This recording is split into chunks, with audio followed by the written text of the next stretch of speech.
சொந்த நாட்டையே ஒரு கூட்டம் அபகரிக்குது. சொந்த நாட்டிலேயே இருக்க முடியாத அளவுக்கு ஒரு நெருக்கடி ஏற்படுது.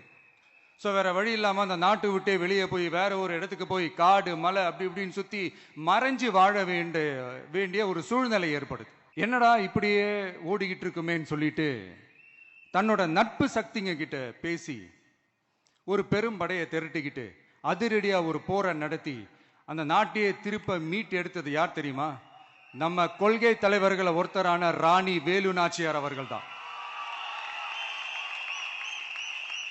அவங்களுக்கு அந்த நட்பு சக்தியா கூட இருந்து உழைச்சது சின்ன மருது, பெரிய மருது, சையது, கார்கின்னு சொல்லிட்டு அந்த 3 பேரும் தான்.